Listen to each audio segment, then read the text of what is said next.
Greetings everyone, welcome back. Today we are going to start long answer type questions of chapter photosynthesis in higher plants. So without wasting time, let's start. Here is the question number 1. Is it correct to say that photosynthesis occur only in leaves of a plant? Beside leaves, what are the other parts that may be capable of carrying out photosynthesis? Justify. कह रहा है कि पूछ रहा है कि ये बात क्या सही है कि जो फोटोसिंथेसिस है वो प्लांट के सिर्फ लीफ पार्ट में होती है, लीफ के अलावा दूसरे पार्ट्स भी होते हैं जो फोटोसिंथेसिस कर सकते हैं, क्या ऐसा है? इस बात को जस्टिफाई करिए। तो देखिए, photosynthesis is a process of manufacturing food by plants. Many plant parts other than leaf also perform this function in some plants. Photosynthesis is a process which mainly occurs in leaves of all green plants. Photosynthesis सारे green plants के अंदर मिलने वाली एक process है, correct? The plants have designed their leaf in such a way that it is able to trap solar radiation and effectively convert solar or light energy to chemical energy. और plant का leaf इस तरीके से design किया गया है कि वो कैपेबल है सोलर रेडिएशन को ट्रैप करने में और उन सोलर रेडिएशन को केमिकल एनर्जी में कन्वर्ट करने के लिए, यानी कि फूड एनर्जी में कन्वर्ट करने के लिए, फूड एनर्जी में कन्वर्ट करने के लिए। ठीक है, तो देखो, but biology is a science of exception. Biology एक साइंस है जिसमें बहुत सारे एक्सेप्शंस हैं। तो कुछ प्लांट ऐसे होते हैं जिनमें फोटोसिंथेसिस होती है मॉडिफाइड प्लांट पार्ट्स में जो अदर देन लीव्स होते हैं। तो देखो कैसे, एक सेकेंड।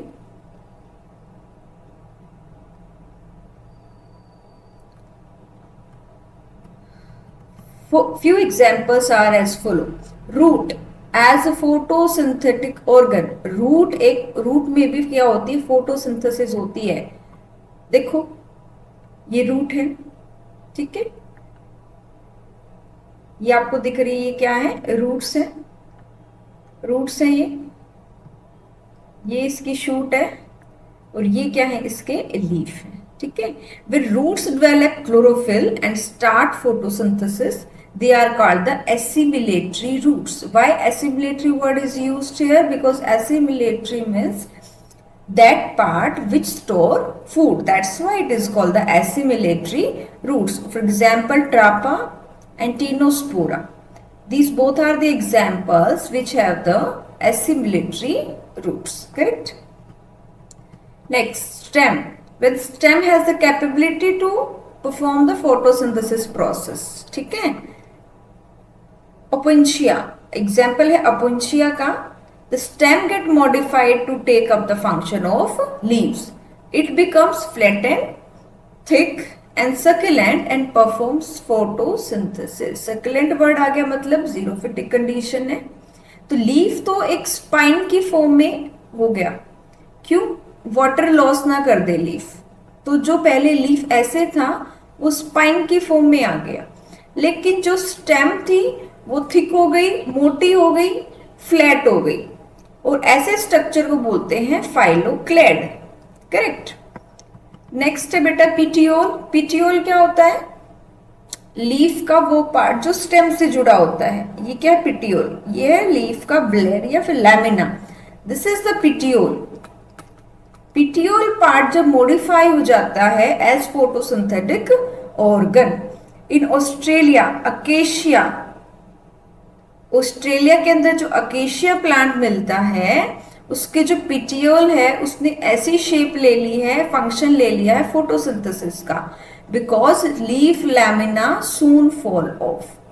जैसे ही लीफ बनता है वो लैमिना जल्दी ही टूटकर नीचे गिर जाता है। तो लीफ का जो फंक्शन है वो किसने ले लिया है? पिटियोल ने ले लिया है। क्लियर है? तो रस्कस के अंदर इसको बोलते हैं फाइलोक्लेड और एस्पेरेजिस के अंदर बोलते हैं क्लेडोड्स। ठीक है। Here is the next question. The entire process of photosynthesis consists of a number of reactions. Where in the cell do each of these takes place?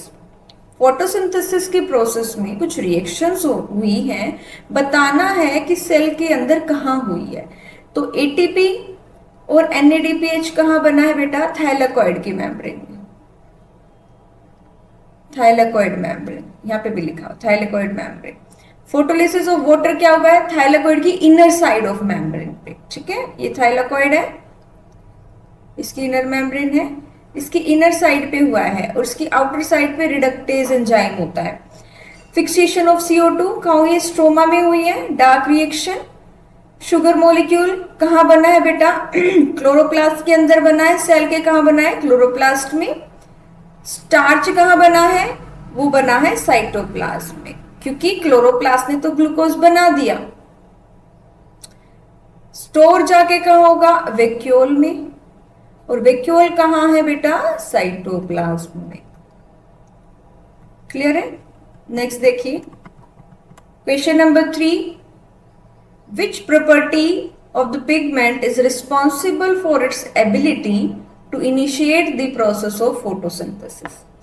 Pigment की कौन सी प्रॉपर्टी है जिससे कि फोटोसिंथेसिस की जो प्रोसेस है वो शुरू होती है? ठीक है, तो कौन सी है? Chlorophyll molecule. वो एक स्पेसिफिक वेवलेंथ की लाइट को एब्जॉर्ब करता है, जिससे कि जो इलेक्ट्रॉन्स है वो अपने ग्राउंड स्टेट से एक्साइटेड स्टेट में जाते हैं। Why is the rate of photosynthesis higher in red and blue regions of the spectrum of light? तो जो रेड और ब्लू रीजन है स्पेक्ट्रल लाइट का, उसमें रेट ऑफ फोटोसिंथेसिस हाइयर क्यों होती है? तो देखिए, plants are green because of the presence of photosynthetic pigment called the chlorophyll.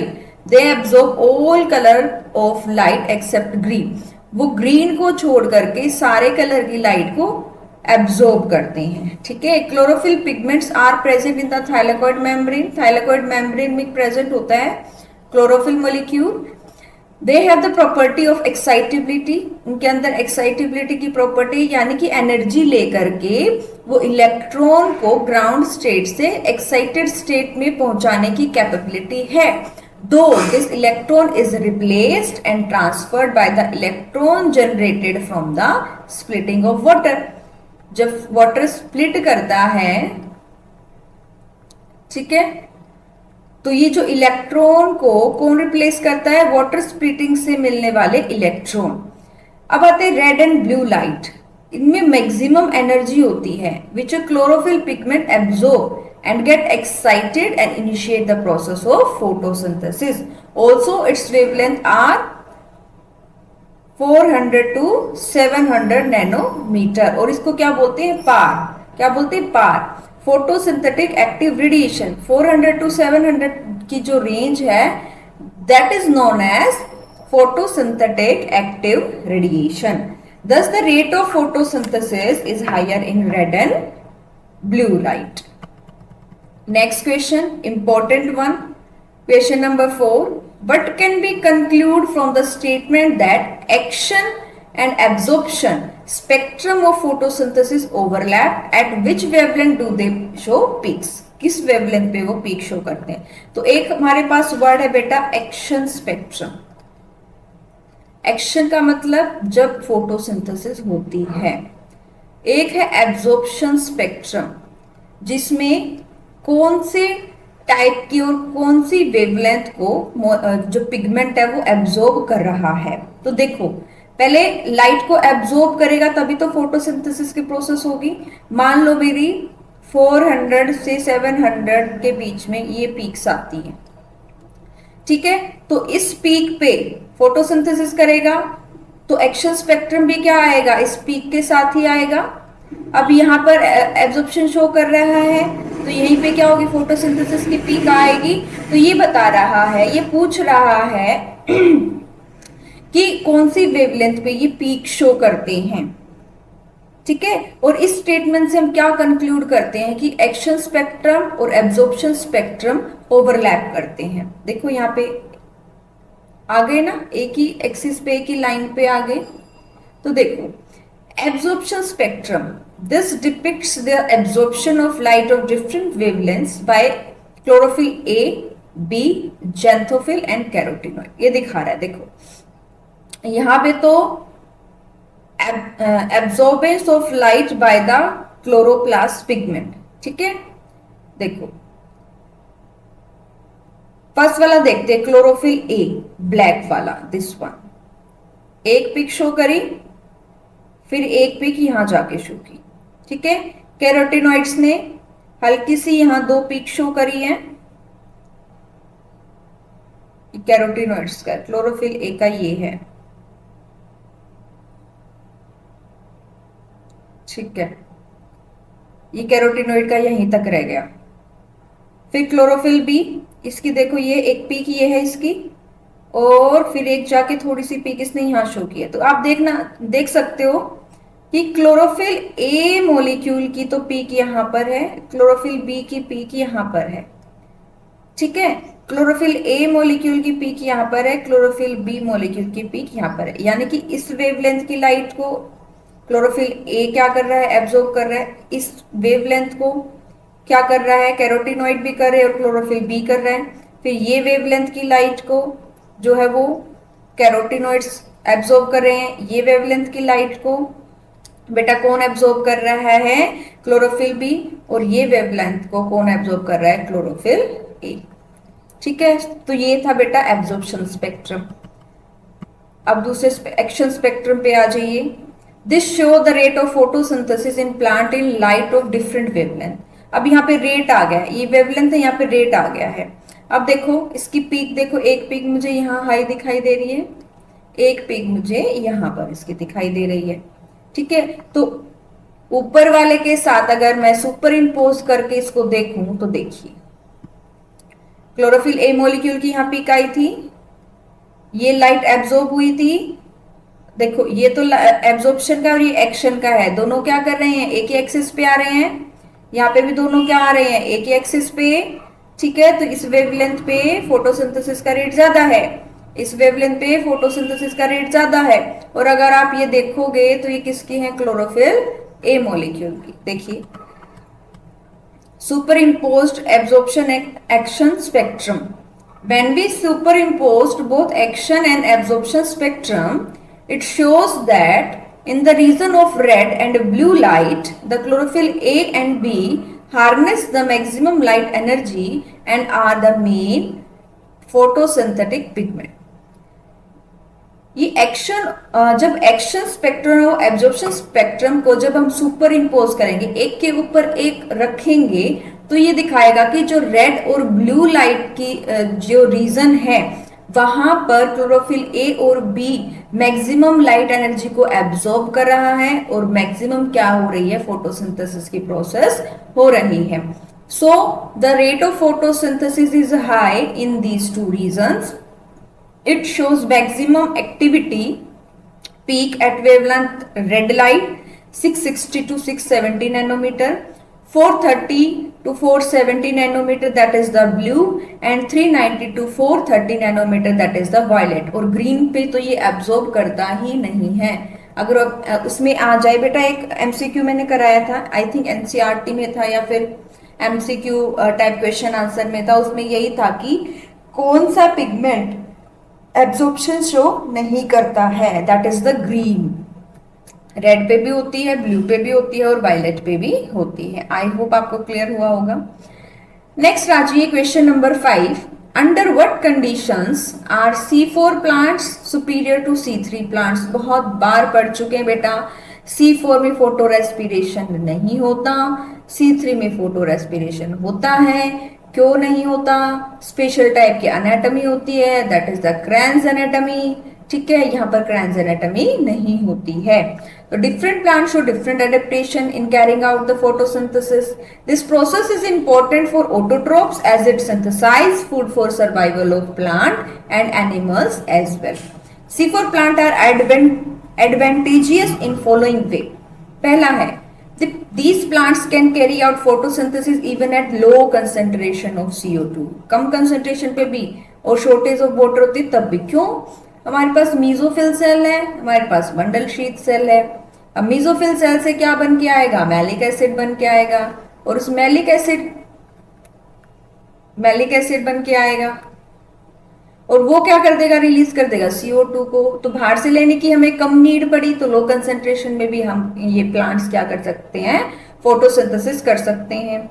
These plants can tolerate high O2 concentration and temperature as PEP case in C4 cycle is insensitive to O2। अगर O2 की concentration बढ़ गई तो PEP के जो enzyme है वो insensitive है O2 के लिए, और कोई भी एक्टिविटी शो नहीं करता, कोई फोटो रेस्पिरेशन शो नहीं करता। लेकिन C3 प्लांट के अंदर ऑक्सीजन का लेवल बढ़ गया, टेम्परेचर बढ़ गया, तो क्या होती है? कौन सी प्रोसेस होती है? फोटो रेस्पिरेशन, जिससे कि एक CO2 मॉलिक्यूल लॉस हो जाता है in the form of glucose molecule. Thus C4 plants are superior than to C3 plants। Come to the next question। Yes, question number 6। In the figure given below, the black line indicates action spectrum। This line indicates action spectrum, यानी कि यहाँ पर photosynthesis हो रहा है। And lighter line shows the absorption spectrum, यानी कि यहाँ पे किसी पर्टिकुलर वेवलेंथ की लाइट को एब्जॉर्ब किया जाता है, और ये दोनों दिखाए गए बेटा क्लोरोफिल ए मॉलिक्यूल के। तो कुछ क्वेश्चन दिए गए हैं इससे रिलेटेड, वो देखिए। What does the action spectrum indicate? Action spectrum क्या दिखाता है? ये दिखाता है ना कि कौन सी वेवलेंथ को एब्जॉर्ब करके फोटोसिंथेसिस शो कर रहा है। How can we plot an action spectrum? Explain with an example. तो देखो, the effectiveness of different wavelength of light on photosynthesis measured and the rate of photosynthesis plotted. तो एक तरफ हम वेवलेंथ लेंगे और एक तरफ मैं क्या लूंगी? रेट ऑफ फोटोसिंथेसिस लूंगी। ठीक है, इसको बोलते हैं एक्शन स्पेक्ट्रम ऑफ फोटोसिंथेसिस। अभी मैंने यही बताया। सेकेंड क्वेश्चन है, how can we derive an absorption spectrum for any substance? किसी भी सब्सटेंस के लिए हम एब्जॉर्प्शन स्पेक्ट्रम कैसे डिराइव कर सकते हैं? ठीक है, तो देखो, absorption of different wavelength of light by particular pigment is plotted and the graph is called the absorption spectrum of that pigment. क्या करना है उसमें? एक तरफ वेवलेंथ लेनी है, एक तरफ से क्या लेना है कि कितने उसने कितना एब्जॉर्ब किया है। ठीक है, डिफरेंट वेवलेंथ को एक पर्टिकुलर पिगमेंट, यहां तो हम क्या ले लेंगे? पिगमेंट ले लेंगे। ठीक है, यहां पर क्या ले लेंगे? वेवलेंथ ले लेंगे। ठीक है, next question, if chlorophyll a is responsible for light reaction of photosynthesis, why do the action spectrum absorption spectrum not overlap? अगर क्लोरोफिल ए मॉलिक्यूल रिस्पॉन्सिबल है लाइट रिएक्शन के लिए, तो जो action spectrum of absorption spectrum है overlap क्यों नहीं करता? इसकी पीक्स हमें ऐसे दिखाई देती हैं, ये ऐसे क्यों नहीं दिखाई देती? ओवरलैप क्यों नहीं करते? तो देखिए, chlorophyll a is responsible for light reaction of photosynthesis, but the action spectrum and absorption spectrum do not overlap because though chlorophyll a is the main pigment responsible for absorption of light, उसके अंदर दूसरे pigments भी होते हैं like chlorophyll b, xanthophyll, carotenoid, ये भी accessory pigment है जो अपने पर्टिकुलर वेवलेंथ की लाइट को एब्जॉर्ब करते हैं और क्लोरोफिल ए मॉलिक्यूल को दे देते हैं। Indeed, they not only enable a wide range of wavelength of incoming light to be utilized for photosynthesis, but also protect chlorophyll A from the photo-oxidation। वो wavelength को absorb करके chlorophyll A को देते तो हैं, साथ ही साथ क्लोरोफिल ए को प्रोटेक्ट भी करते फ्रॉम द फोटो ऑक्सीडेशन, कहीं लाइट की प्रेजेंस में क्लोरोफिल ए की ऑक्सीडेशन ना हो जाए। Next question is question number 7। What are the important events and end products of the light reaction? Light reactions के कौन कौन से इंपॉर्टेंट इवेंट्स हैं और उसके एंड प्रोडक्ट क्या हैं, तो देखते हैं। इवेंट्स में पहले तो क्या होता है, क्लोरोफिल मॉलिक्यूल एक्साइट होता है और एक पेयर ऑफ इलेक्ट्रॉन को, यानी कि 2 इलेक्ट्रॉन को एक्साइट करता है। ठीक है, और इसकी एनर्जी को यूज करता है एटीपी बनाने में। ठीक है, इसको कहते हैं फोटो फोस्फोराइलेशन। दूसरा होता है स्प्लिटिंग ऑफ वाटर, वाटर टूटता है हाइड्रोजन आयन में, इलेक्ट्रॉन में और ऑक्सीजन रिलीज होती है। साथ साथ NADP कन्वर्ट हो जाता है NADPH2 में with the help of NADP reductase enzyme which is present on the outer side of the thylakoid membrane. And product क्या बनते हैं, ATP बनते हैं, NADPH बनता है। ठीक है, reducing power is produced in the light reaction that ATP and NADPH2 molecule which are used up in the dark reaction, dark reaction में ये यूज कर लिए जाते हैं। और O2 जो है as a byproduct evolve होती है जिसको सेल से बाहर रिलीज करवा दिया जाता है। Next question is question number 8 in the diagram shows below label ABC what type of phosphorylation is possible in this. तो देखो यहां से इलेक्ट्रॉन निकल के यहां ही वापस आ रहा है, तो कौन सी हुई, साइक्लिक, साइक्लिक फोटो फोस्फोराइलेशन। तो ये क्या है, photosystem 1 that is the 700 nanometre पे ये क्लोरोफिल मॉलिक्यूल एब्जॉर्प्शन शो करेगा। तो इलेक्ट्रॉन निकलेंगे, कौन ले लेगा इसको, प्राइमरी इलेक्ट्रॉन एक्सेप्टर। फिर ये कहां से जाएगा, इलेक्ट्रॉन ट्रांसपोर्ट सिस्टम से जाएगा।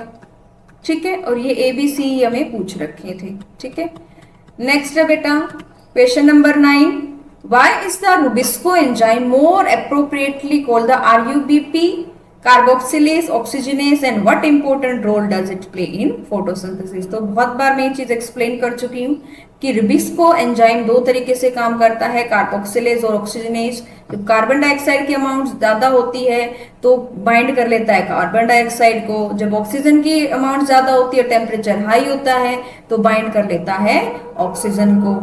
क्लियर है ना। अब देखते बेटा क्या है, रुबिस्को एक लार्जेस्ट अकरिंग एंजाइम है अर्थ के ऊपर, अबंडेंटली मिलता है।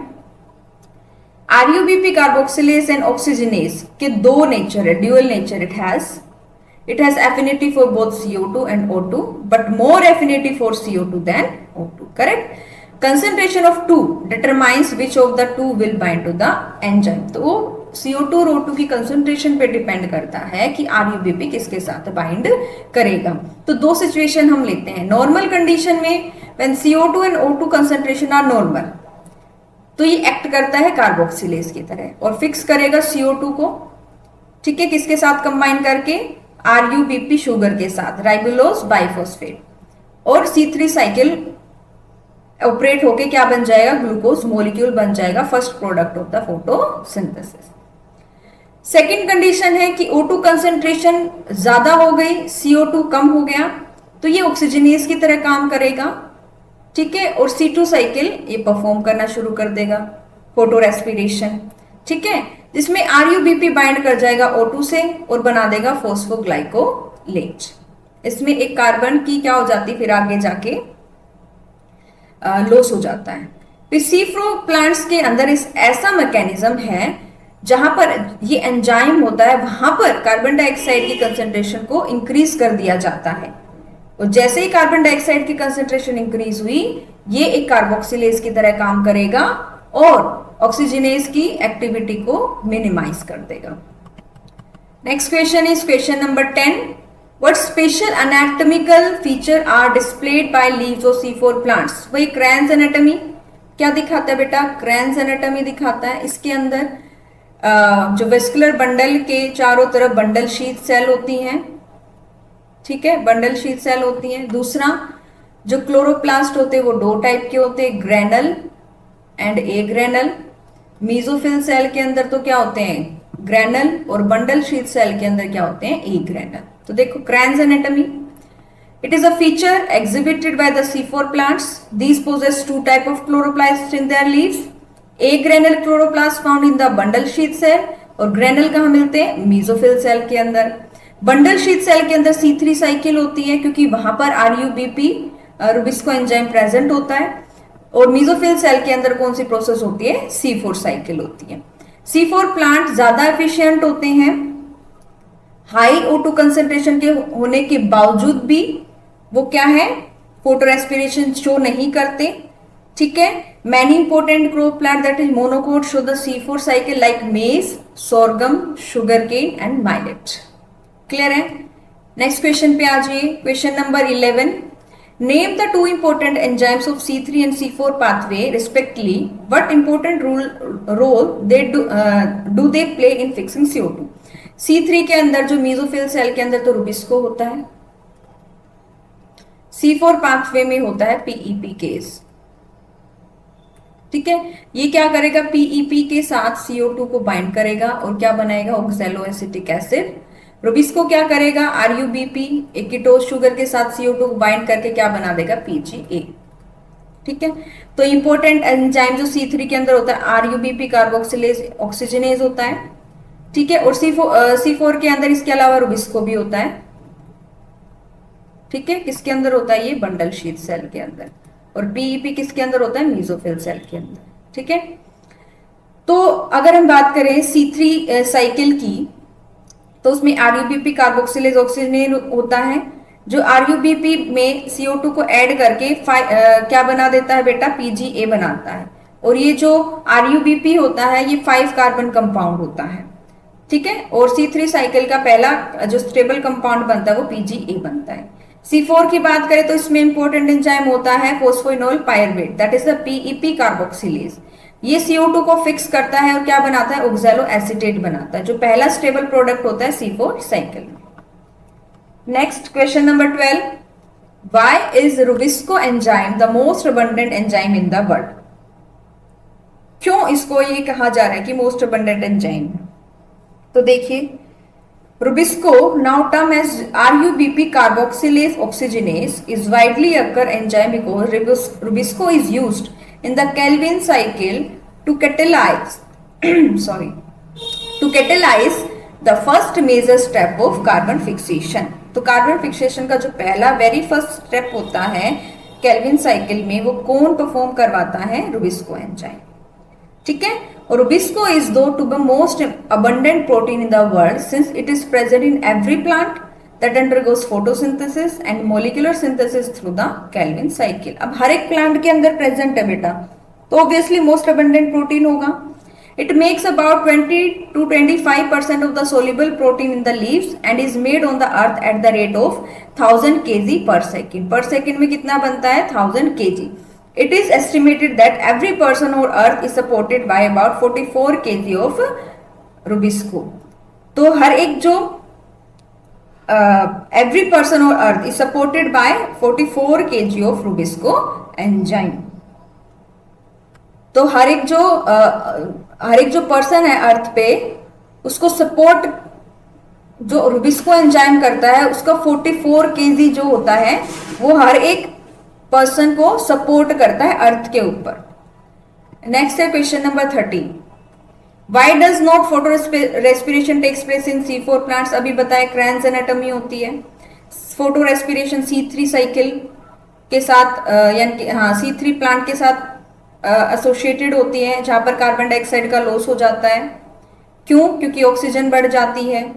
ठीक है, RUBP का नेचर चेंज हो जाता है, ऑक्सीजनेज की तरह काम करना शुरू कर देता है। लेकिन C4 प्लांट्स में ये मैकेनिज्म नहीं होता लॉस ऑफ कार्बन डाइऑक्साइड का। ठीक है, there is not a direct contact of RUBP carboxylase oxygenase as C3 cycle operates in bundle sheath cell. क्यों, क्योंकि C3 साइकिल होती बंडल शीथ सेल के अंदर है, और बंडल शीथ क्या होती है, थिक गोल्ड होती है बेटा। ठीक है, इम्परवियस तो गैस होती है, जहां पर टेम्परेचर और ऑक्सीजन लेवल क्या होता है, लो होता है। यहाँ पर CO2 की फिक्सेशन दूसरा एंजाइम करता है, that is the PEP carboxylase, जो मीजोफिल सेल के अंदर होता है और क्या बनाता है, ऑक्सैलो एसिटिक एसिड बनाता है, जो बाद में मैलिक एसिड में कन्वर्ट होके बंडल शीथ सेल में ट्रांसपोर्ट कर दिया जाता है, और वहां पर जाके वो रिलीज करता है CO2 को, और वो CO2 इन्वॉल्व हो जाती है कैल्विन साइकिल में, जो कि कहाँ हो रही है, bundle sheath cell of the C4 plants. Clear है बेटा। तो ये थे आपके long question answer of photosynthesis in higher plants. I hope आपको हर एक कंसेप्ट, हर एक टॉपिक अच्छे से क्लियर हो गया होगा। ऐसे ही पढ़ते रहिए, लाइन टू लाइन पढ़ते रहिए, आगे बढ़ते रहिए। Till then keep studying, keep growing.